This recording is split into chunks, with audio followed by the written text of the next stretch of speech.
In this video, I'll be talking about an approach to personal and planetary service.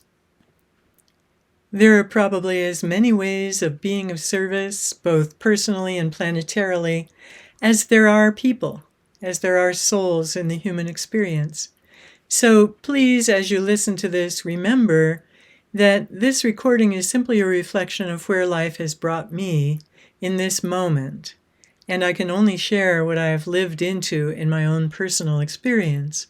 So, of course, your approach to personal and planetary service will incorporate everything that you've been brought into, all the awarenesses that life has led you into. And it's really important that we each honor that process in our own beings. So please don't let my approach replace yours, but maybe there are some things here that can add to the approach that you are already using and add to the ways that you are already being of service to the larger whole. So I'm going to start with stepping back a little bit from the whole concept of being of service and thinking about humanity and how the process of soul evolution is furthered within the collective that we are all a part of. And it occurred to me as I made the notes for this recording that at times, certain individuals find themselves expressing what lies deep in the unconscious of humanity as a whole. This can work in a positive way as well as a negative one. Think of a great symphony, one of your favorites. Think of the longings, the valor, the majesty, the range of emotions, the heights and depths of human experience and possibilities that a great piece of music can incorporate. And the same is true for lasting works of art or evocative dance performances or favorite poems. All of them express what most of us could never successfully put into words. And we love them for that reason. We love them because they express what we are not able to express. We may say they express the inexpressible. And for that reason, they become beloved aspects of our collective experience, things that we treasure and pass down. And we do that because we feel they express the best that humans are capable of. We can all also think of beautiful acts of service that we've read or heard about, things people did with no thought of themselves, rescues of children during wartime, protecting animals in danger. Things like this express the highest that we're capable of as humans. They express that soulful selflessness that we all know is possible but rarely experience in our own small human lives. We all have our heroes. We all have those that we admire and want to emulate.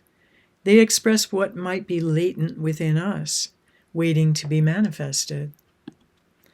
And then there are the beings who constellate what we hate to admit about ourselves, the qualities we wish we didn't have, the parts of us we have trouble even admitting to or looking at. And this is true on many levels, personal, national, and global. So on a personal level, we can all think of people that we have run across in our lives who are difficult for us to connect with, difficult for us to relate to, or even to accept. They embody qualities that we wish we didn't have to come into contact with, qualities we may abhor or even hate, qualities that may evoke strong emotion in us. And these beings may or may not help us to get in touch with some of what lies in our own shadow realm. How many of us feel at peace with how quickly our minds run to judgment? How quickly our minds evaluate others based on appearances, not on who they are inside? How easy it is to separate from those we deem different and therefore wrong. On a national level, it's easy for us, no matter which nation we live in, to condemn what another nation does when it doesn't fit with our picture of how we think we all should be acting. But how deeply have we faced the fact that Many of our nations were founded on a foundation of genocide, and that many of our nations have economies that have been very, very dependent on slave labor, both historically and now. How many of us can easily admit that in our society there is still a class structure, even though we all like to believe that we live in egalitarian societies and nations? When our hearts are open, when we're in touch with our souls, these are really painful things to face. But as we do, we break down the walls of separation between us and them.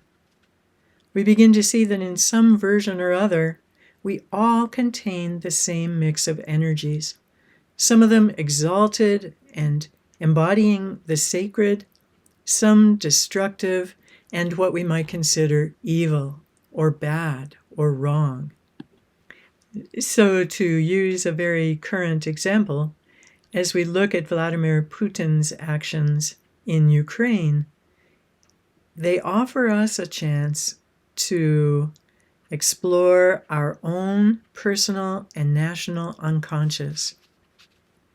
This in no way condones any of his actions, but simply sees them as a possible evolutionary catalyst for us all.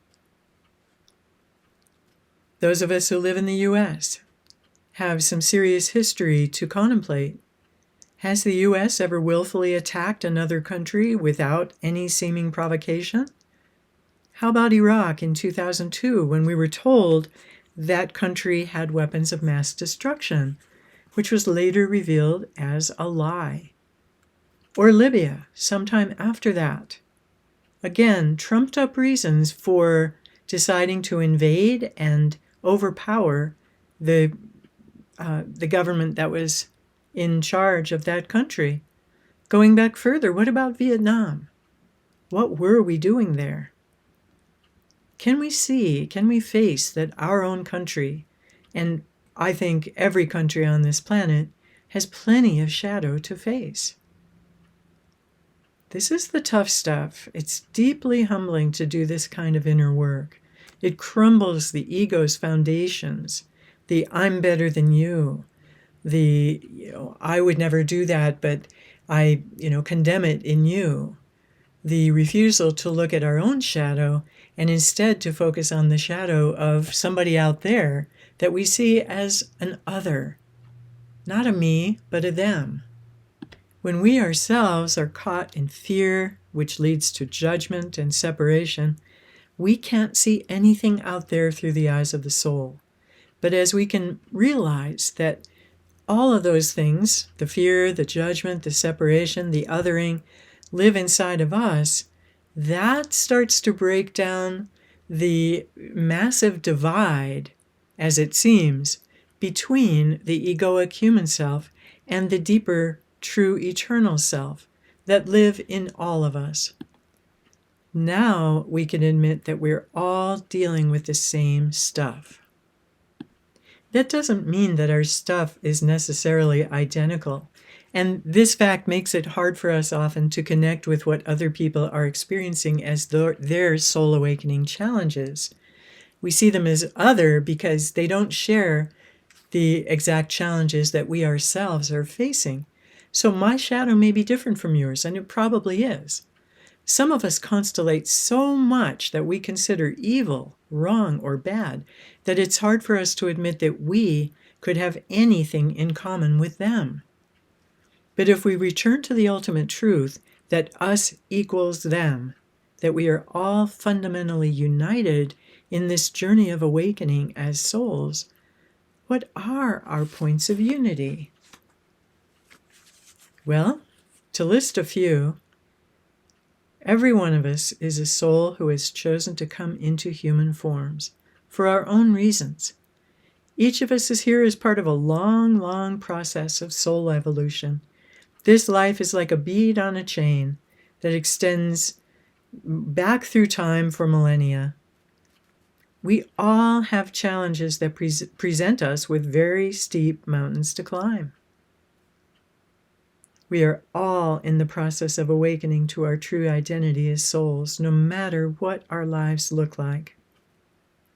And there are many, many more ways that we are all alike. Too many to list here, but you may like to pause the recording at this point to consider some of them for yourself. That will help your heart and soul to open to what others, especially those big, powerful others that tend to constellate so much of our emotion, are dealing with. It may help to open the floodgates of empathy and compassion for what they are going through, and all of it in the public eye. Imagine doing that ourselves. That seems overwhelmingly difficult to me. Whenever we react to those big, powerful figures in our national and planetary life, our reactions signal a basic forgetting of one truth, that I am another you, and you are another me, that we are all part of one great being, the soul of humanity. What I do to you, I do to myself. We like to say what goes around comes around. But can we remember that in each moment? Can we treat one another in a way that honors the truth of that statement? Just about every human being falls into the belief that it's okay when I do it, but not when you do. But when we remember that we're all here on earth for the same reasons, something softens in us. And why are we all here?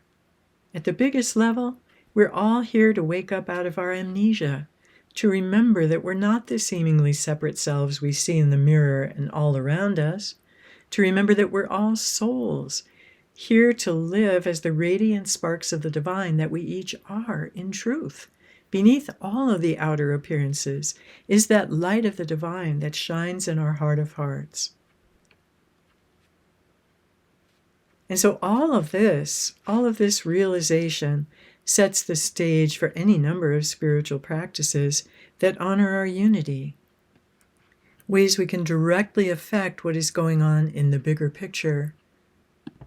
Now we can join in praying that we all go beyond every form of attack, war, all forms of violence, all that keeps us and perpetuates the sense of separation between us.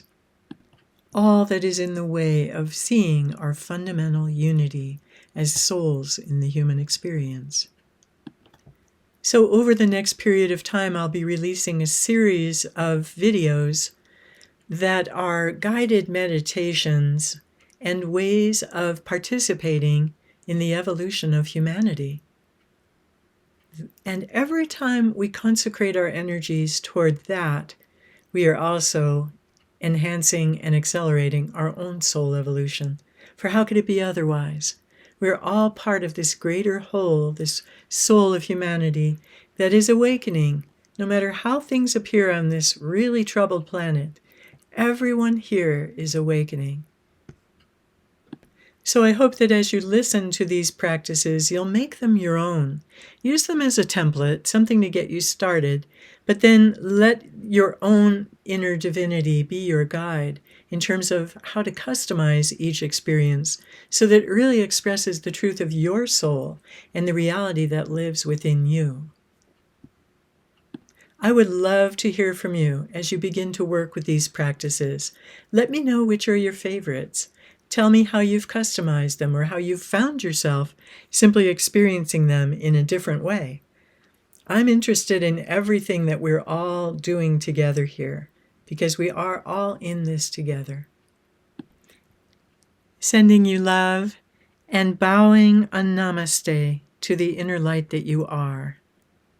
May it shine forth ever more fully at this incredibly catalytic and very important time on the planet.